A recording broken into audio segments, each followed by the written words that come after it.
Welcome to the third installment on a conversation about the Invisible College with Douglas Gabriel and John Barnwell. It's wonderful that people are so encouraging us to continue these conversations and to discuss these very, very powerful, sensitive topics. When we started these conversations, I can frankly say I didn't think we'd get this far, that to discuss what we're going to discuss today, which is sometimes referred to as the earthly and cosmic nutrition stream. In the second book of the Gospel of Sophia, it is discussed in great detail from many different spiritual perspectives and traditions how it is that humans get nourishment from the spiritual world and the spiritual world gives nutrition to us in return. And these processes, whether they're called in some descriptions partially the raising of the kundalini or the merging of the left and right channels that rise up through your chakras into your brain, or raising the pineal gland so that all five ventricles, there's actually seven, but let's call it five ventricles work together so that between the pineal and the pituitary there is an exchange that Rudolf Steiner gives a beautiful description of, and basically says that we create a holy grail in our brain where there's a transfer of energy between cosmic energy and earthly energy, and that can be described in great detail, even down to the very chemicals that are excreted from the pituitary gland, which then enhance the entire nervous system and the vascular system. And these are well-known medical facts, but the processes that cause this earthly nutrition stream to work effectively are in all these traditions. And the problem is that many of these traditions, these are the most secret, guarded of all teachings.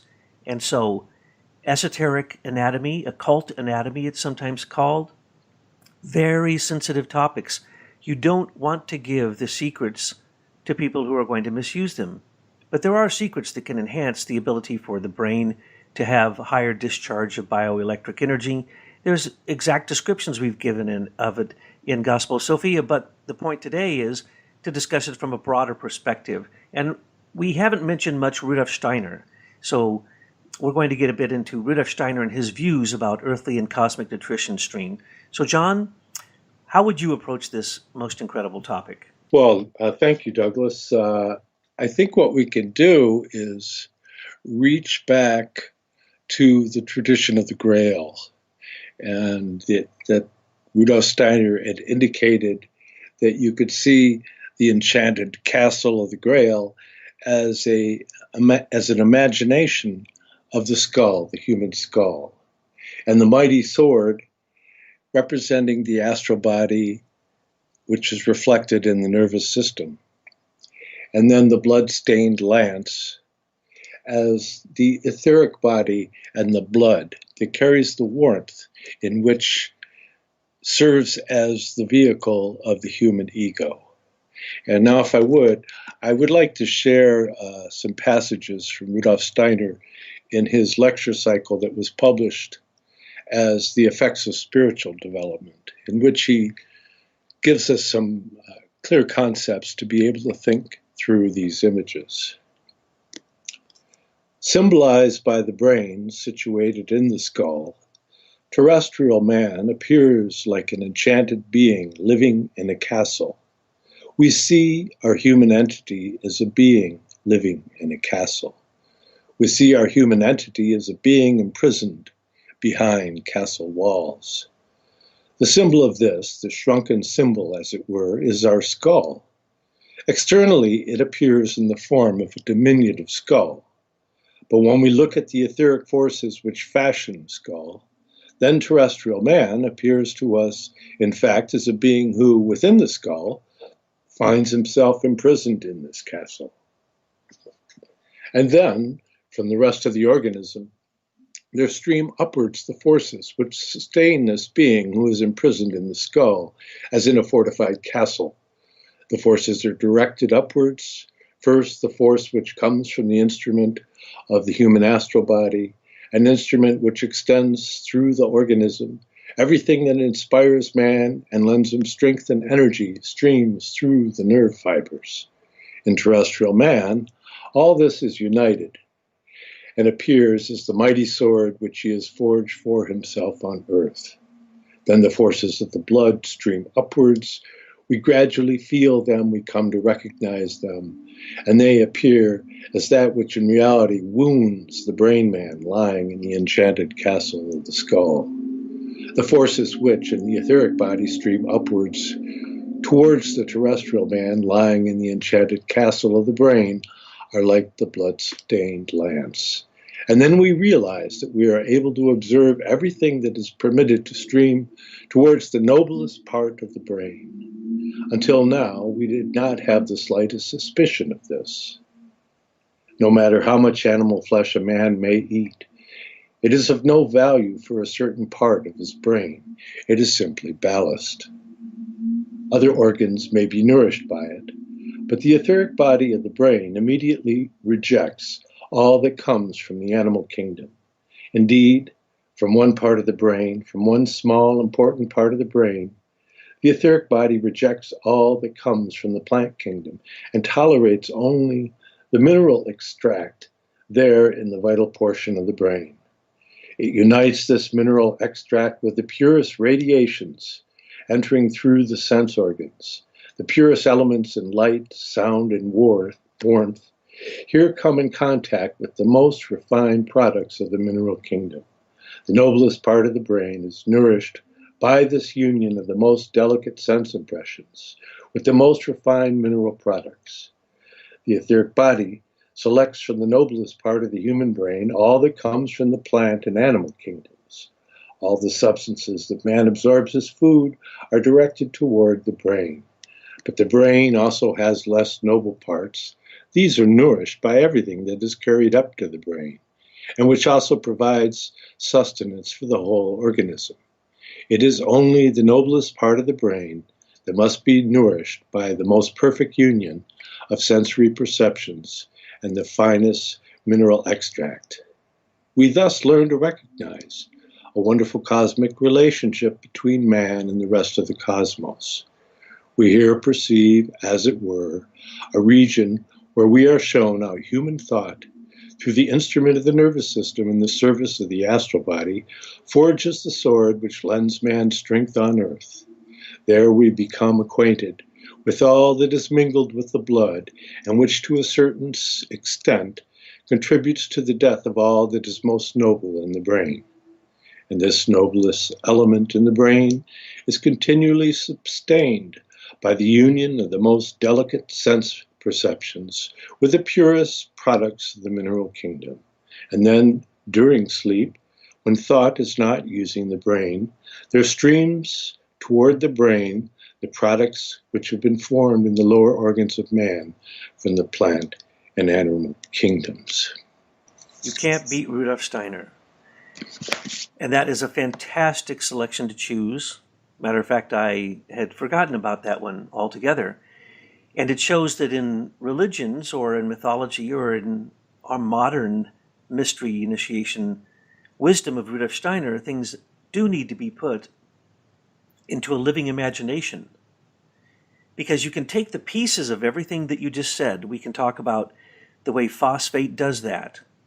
Phosphate takes the mineral substance, and Rudolf Steiner describes this in other places, up to the brain, and there it takes those higher minerals, which you are very aware of, and I want you to address Ormus at some point in this conversation, because there are mineral substances that can be created in this realm that can basically be like food to the brain, mineral food to the brain in a certain way, and that's what Ormus is.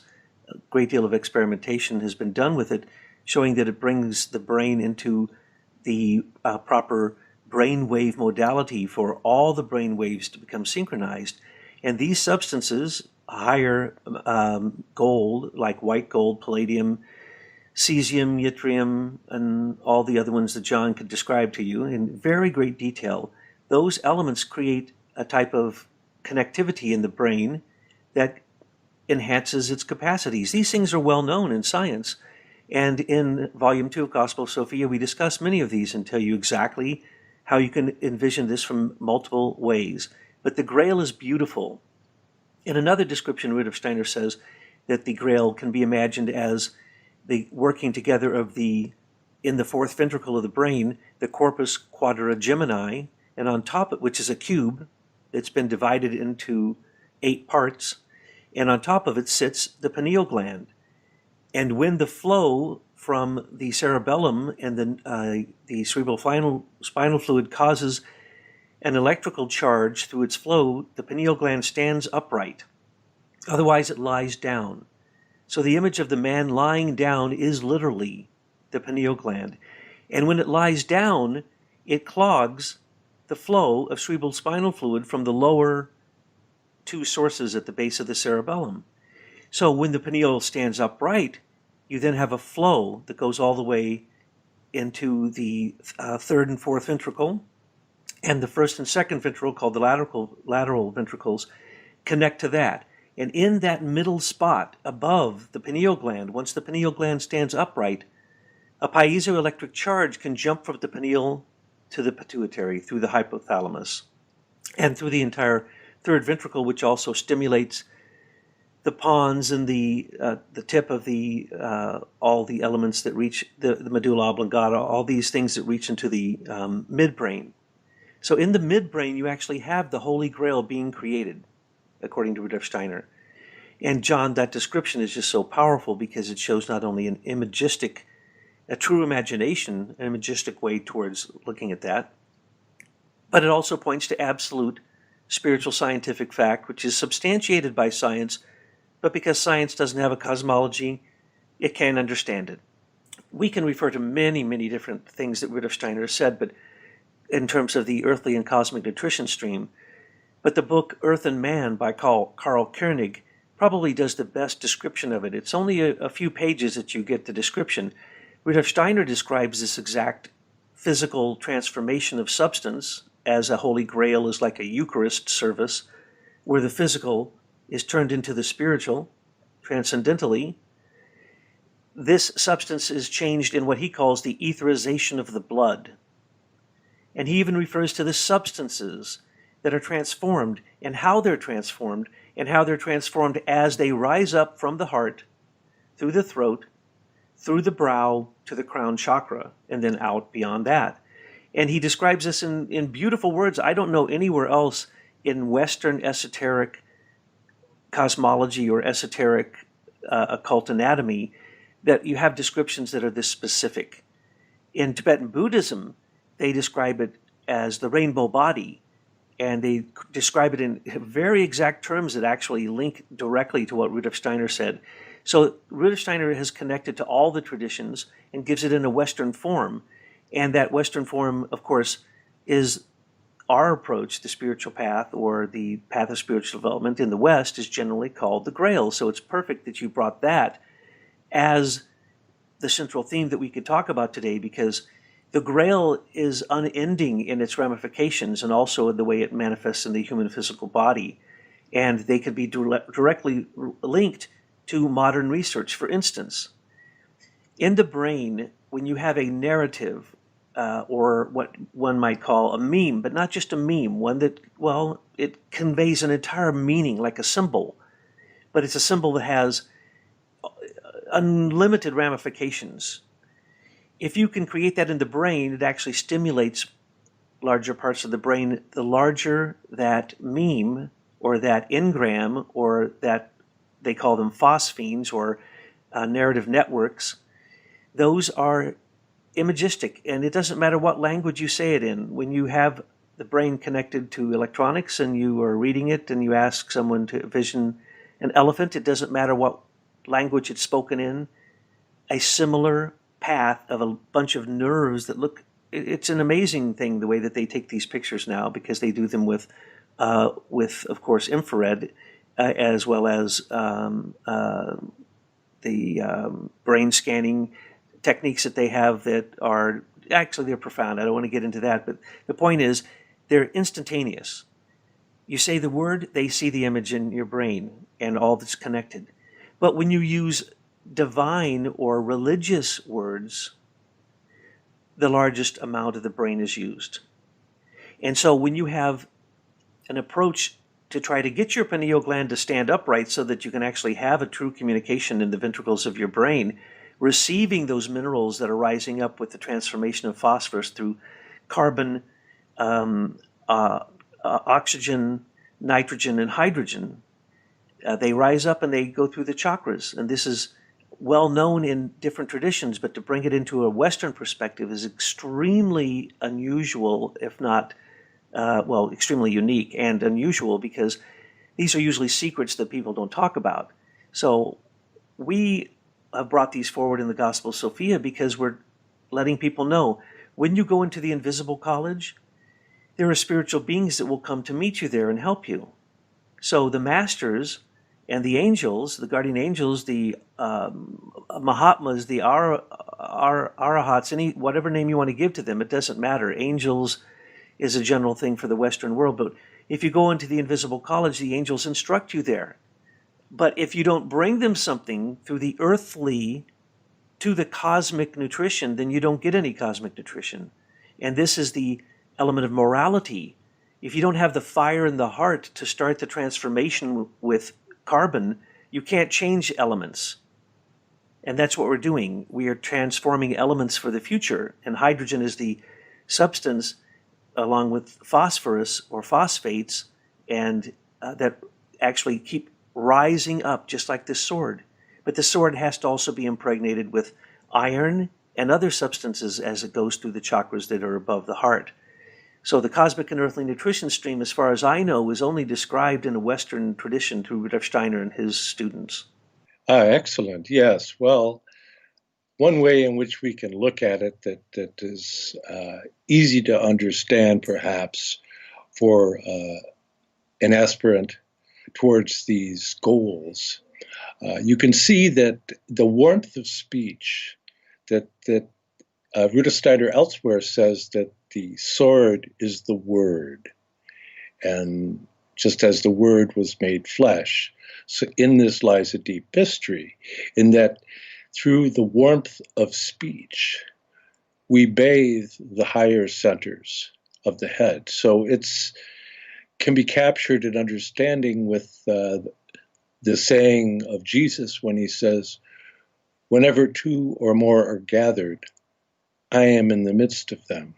And so it's this whole mission of love that is the central mystery of Christianity. As it says in the Gospel of John, God is love.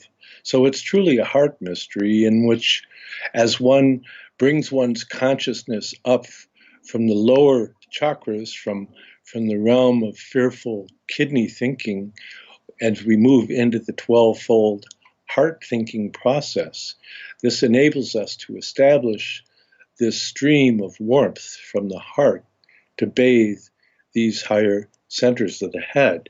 Now, I'll continue with more content from Rudolf Steiner regarding this mystery. Thus, when we penetrate into our own etheric body, it seems as if we've reached an abyss, and beyond it we can see what is going on in the etheric body. And all this appears in mighty pictures representing the process of the spiritual man during sleep. The ego and the astral body, the spiritual man, descend into the castle, which is simply a symbolic representation of what takes place in the skull where, wounded by the luciferic forces in the blood, the human being lies asleep. He whose countenance betrays that his strength lies in thinking, that which must open itself to be nourished by everything that originates in the kingdoms of nature, that which in its noblest part must be served by all that is most refined, which we have described before. All this, represented symbolically, was the origin of the Grail legend. And the legend of the Holy Grail tells us of that miraculous food prepared from the finest activities of the mineral extracts, whose purpose is to nourish the noblest part of man throughout his life on earth, for all other nourishment would kill him. It is this celestial food which the vessel of the Holy Grail contains, and what otherwise takes place, what thrusts its way up from the other kingdoms, we find unobtrusively depicted in the original Grail legend, where a meal is described at which a haunch of venison is first served up. This invasion of the brain, where forever floats the Grail, the vessel destined for the noblest nourishment of the human, who here lies in the castle of the brain, and who is killed by every other form of nourishment. All this is depicted. And the best account is not that of Wolfram von Eschenbach, but the account where it is presented externally, exoterically, for almost everyone. When his attention is drawn to it, he can recognize that the legend of the Grail is an occult experience which everyone can experience every evening. The best account, despite a certain profanation, is that of Chrétien de Troyes. And although he has given many indications of what we wish to convey, he has presented it in an exoteric form. For he refers to his teacher and friend who lived in Alsace and who supplied him with the esoteric teaching to which he gave an exoteric form. This took place in the epoch when it had become necessary to do this. On account of the transition which I've spoken of in my book, The Spiritual Guidance of Man. It was shortly before this period of transition that the Grail legend appeared in exoteric form in the year 1180. So we see there a very, very profound image of the sacred nature, and think back to the first time that Christ offered up the bread and wine. And he said, "Do this in memory of me." And what is this bread and wine? It's this sacred nourishment. And that we have to, somewhere in our daily lives, maintain a form of connection to these spiritual processes. And the way in which we can maintain this is by always keeping in the context that we are connected with others. For it's through this connection that allows us to be able to bring about this warmth of speech as a form of communion with others. And in doing that, we can participate in the development of the spiritualizing process of bringing the warmth of the heart to bathe the chambers of the brain. That's absolutely beautiful.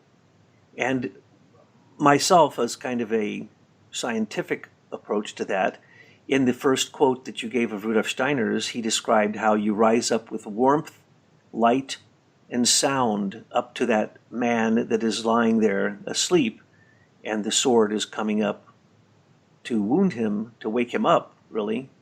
And that would be the fourth of the ethers. And we spoke before about the way, well, Rudolf Steiner says that in the head, of course, in the first description, the head is like a temple. It's like the Grail temple. He also says that the head is a replica of the starry cosmos, so that it is a perfect image of the universe, as it were, or all that we know as the universe. And there it is inside of our head that we live, but we need to rise up and not be asleep. So this warmth that you speak of is the donation of the first of the three pillars, and then we're in the fourth pillar now, and there's three pillars to go, or as you described it last time, as this, and the first talk that we gave on the Invisible College, as the seven mysteries. We're in the fourth mystery of birth and death. And these steps that we go through are described there as warmth, light, and sound. And what is the abyss that he describes? What is that abyss?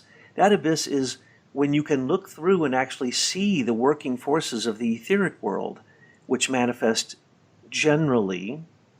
There are seven ethers, but we usually only speak of four of them. So those four ethers, warmth, light, sound, and life, the life represents the ego, as you have described in the second selection by Rudolf Steiner that you read. So it's a beautiful description that just has endless wealth in it. And that's the beauty of it. Once you understand the true ramifications of a symbol or a process or a true neural network, and you add the divine to it, it becomes bigger all the time, and you use your entire brain instead of just the small fraction we usually use to think about sense material earthbound thought instead of the type of thinking that John has referred to. So the ethers, very hard to understand the ethers.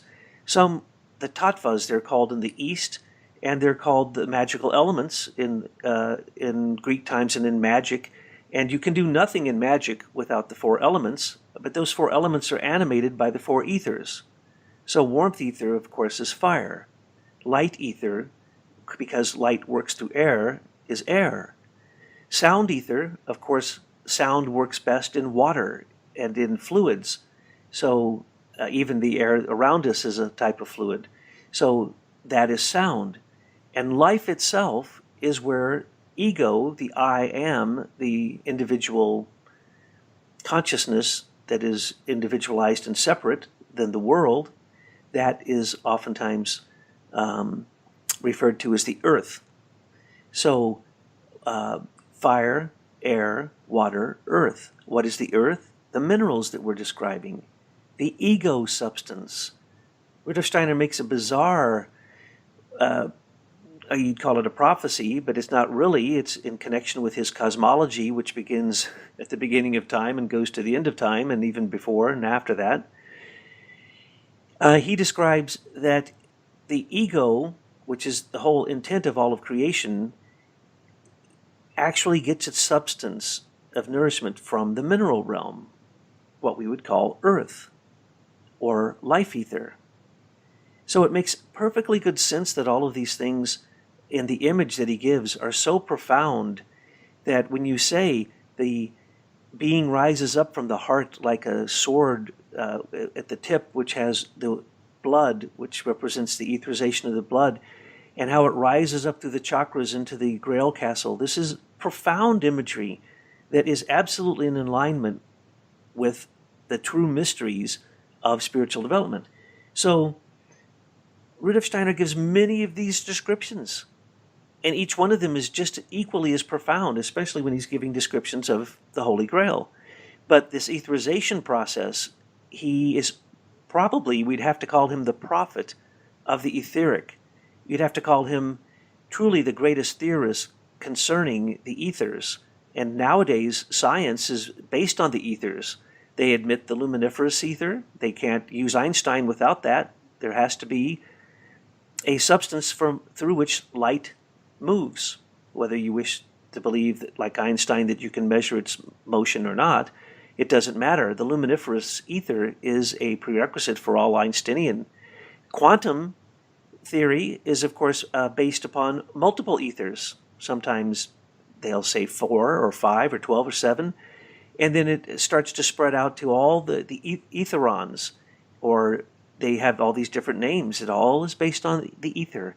So when you go to the spiritual traditions and you study the ethers, it is an amazing mystery, and they will actually give you warnings. Be careful. In Rama Prasad's book, it gives you a warning, that you shouldn't do these things, and because they're so powerful. They are powerful forces of healing, but they're also, if misused, powerful forces that can harm you. So as you understand the ethers, you need to also have the morality, which creates the pictures, the sound, not just the picture of light, but then also the sound, the speech, as John referred to, the word. But the word comes in with the life ether. That is the total forming of the true ego of the human being, which is based upon, of course, the archetypal ether body of Jesus of Nazareth, who absorbed the body of Christ for 3 years during the last 3 years of his ministry, overcame death, and in fact did other astoundingly miraculous things at the turning point of time, according to Rudolf Steiner. So we need to study the ethers. There's a tremendous element of necessity in the anthroposophical movement to understand the ethers, because if you understand the ethers, you understand medicine, education, agriculture, architecture. You understand everything. But it's as simple as the 4 elements. So when a simple reference that Steiner made there, that you take this warmth, as John spoke so wonderfully about, this warmth is the element that without that you cannot have warmed up thoughts. You can't have the stage of imagination. And then with, that's warmth, light, sound, and life. Those are the stages that the ego goes through: imagination, inspiration, and intuition, as we spoke of before in a previous talk, where we also referenced that to the future stages of the incarnation of the earth, or the future development of the human being, from a human to an angel to an archangel to a being of time or an archai. And in this world of hierarchies that we interact, there is a mechanism. So when people think that spiritual means not connected to science, they're incorrect. Theosophy and anthroposophy, as well as many other movements, wish to create a synthesis of science, art, and religion. That's what John Dee claimed in the Hieroglyphic Monad. That's what the Rosicrucian movement was about. That's why all the spiritual traditions speak so clearly of this. And we have put out in our written materials Emerson's view of imagination, inspiration, intuition, or A.E.'s view, George Russell, or Novalis' view of imagination, inspiration, intuition. If you look at those, you will see that those descriptions are exactly what the human being must develop at this point. And in the end, that last stage, when the human being rises up in the Grail castle and is no longer asleep, but has been pricked awake by the sharpness of the iron metallic sword with the warmth of the blood on it, and awaken them, then they can attain that last stage. And that last stage is called conscience. And conscience is, according to Novalis, God on earth. So these stages that are described in this beautiful image that you brought, John, at the beginning from Rudolf Steiner, is just so profound that I don't know. We may have to have another chat upon this whole theme of the invisible college, because there really seems to be no end to the depth that can arise from looking at the earthly and cosmic nutrition stream, especially in relationship to building this temple, a Grail temple in your own head. And I think it's a theme that could go much, much further in our further conversations. Yes, it really is an endless journey of sorts. And Rudolf Steiner once described the 7 stages of Rosicrucian training. The first stage he described as study. That's entering the invisible college. In alchemy, it's represented by the raven. The second stage is imagination, the image, the riding the lion. And it's represented by the peacock. The third stage is inspiration, where one begins to be able to read the occult script. It's symbolized by the swan. The fourth stage of intuition is the preparation of the philosopher's stone, and it's represented by the phoenix. The fifth stage is the correspondence between the macrocosm and the microcosm, which is symbolized by the Adam Kadmon, or the divine human. And the sixth is living into the macrocosm. This is entering the palace of the king. And the seventh stage is divine bliss, wherein we could refer to this as the chemical wedding. And so what we've been discussing here is, although it partakes of elements of all the various stages, and they don't necessarily occur in a consecutive sequence, but everything that one can bring through one's study and to bring a sacred context into being and a sacralization of one's relations to others. One way of doing this as a wandering Christian is try to recall, this is something Ernford Pfeiffer used to do. He tried to do something every day for somebody he didn't know. That's beautiful that it enters into the will. Novalis used to say that every day he needed to write down a significant thought. It's just that his significant thoughts were actually utterly profound and can still be studied to this day as a doorway to inspiration. You know, when we talk about these images, you can take a collective synthesis of them and find that that is what you will experience. For instance, if you take the Apocalypse of St. John the Divine, there are descriptions where he rises up to the seventh heaven. There's descriptions where the door is opened, where he enters into the chamber, where the 24 elders are there, the 7 candelabras, the being on the throne as in the beings of the thrones, the beings of will, those are a hierarchy. These descriptions, then you find them in the Old Testament prophets, multiple versions of them, where they describe these things quite exactly, and they're oftentimes standing on a threshold. And right there on that threshold, then they can bring down the spiritual world in the end right to their home. So only once you have a home in the spiritual world, this temple, or as we called it in the first talk, the hut, there's a spiritual description that says when you enter into the spiritual realm, we describe it in the Gospel of Sophia as entering into a chamber, the upper chamber, and it's like you have a light. You have one little candle. And when you enter there, you can't see much. But as others gather and you share your light, then you start to realize what kind of temple or building that you're in.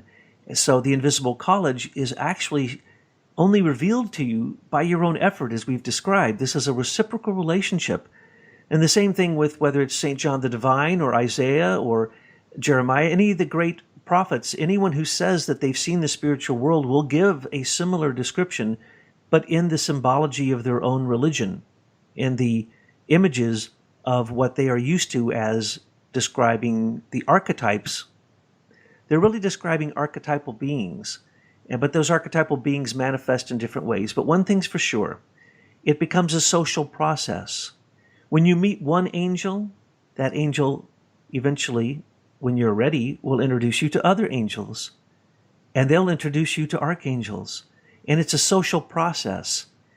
When we as human beings don't have to sleep any longer, ask yourself the question, why is it that we spend 1/3 of our lives asleep?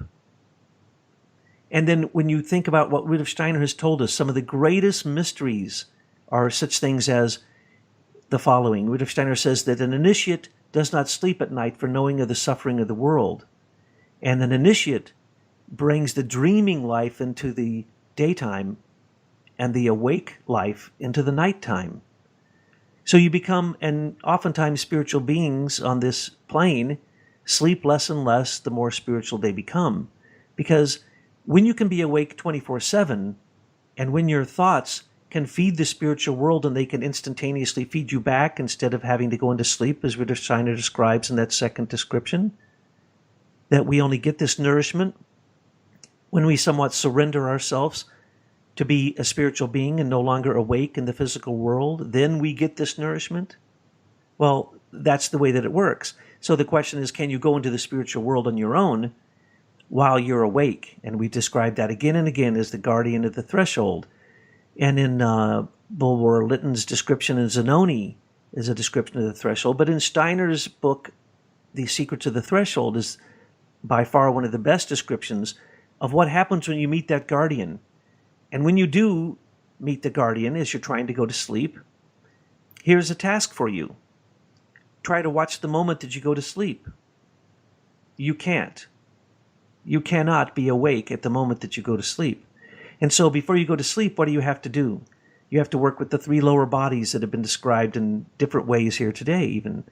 We have to deal with the astral, the etheric, the physical, and the remnants of them that we need to leave behind before we cross the threshold into the spiritual world, where sense perception does not have any value.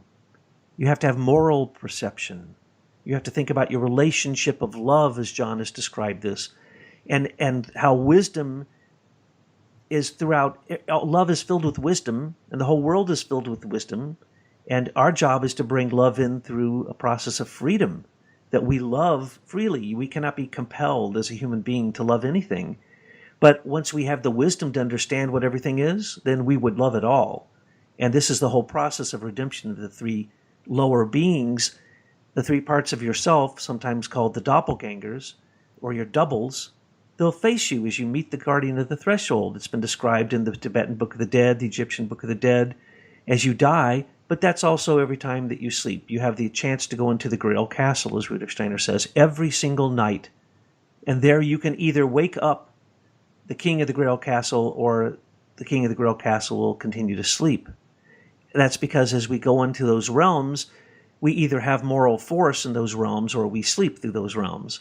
And so most of modern world is caught up in the greatest tragedy of our time. One of the greatest tragedies of our time is that there's no spiritual thinking going on, so human beings can't expand out beyond the realm of the moon at night when they sleep.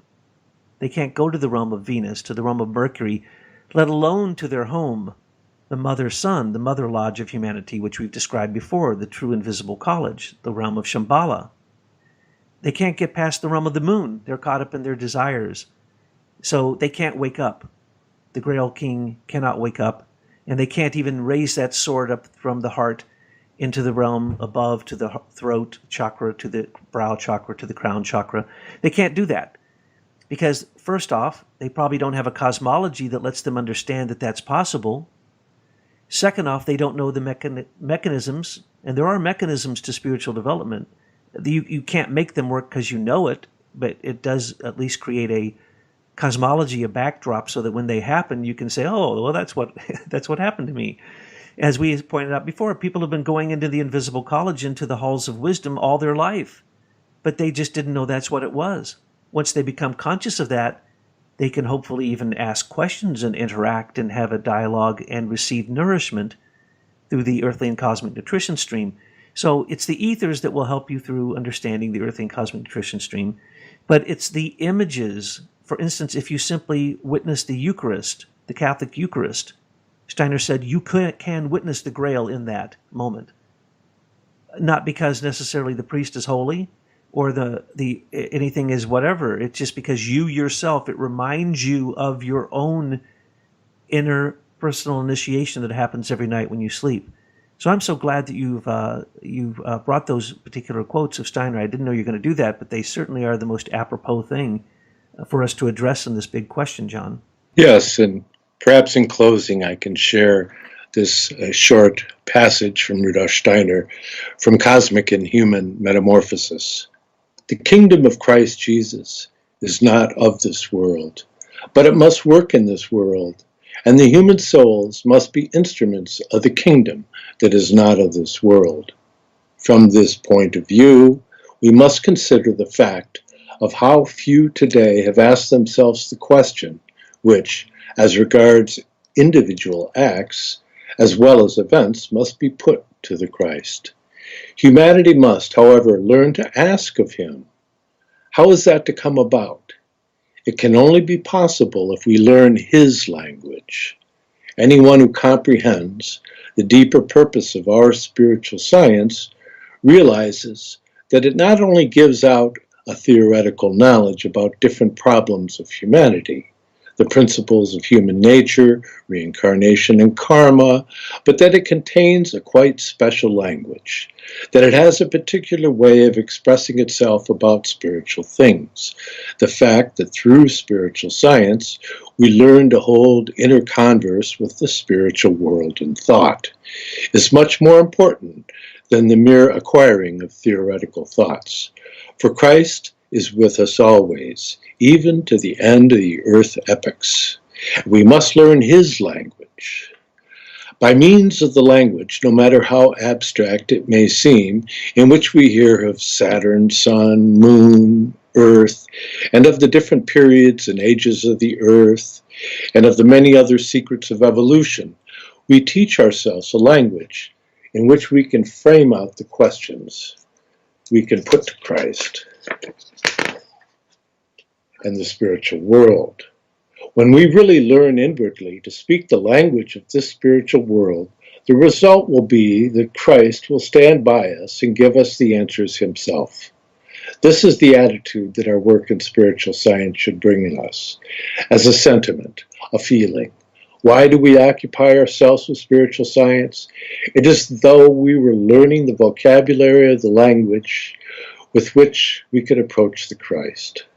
If we take the trouble to learn to think the thoughts of spiritual science and make the mental effort necessary for an understanding of the cosmic secrets taught by spiritual science, then out of the dim, dark fountains of the cosmic mysteries will come forth the figure of Christ Jesus, will draw near to us and give us the strength and force in which we shall then live. The Christ will guide us, stand by us as a brother, so that our hearts and souls may be strong enough to grow up to the necessary level of the tasks awaiting humanity in its further development.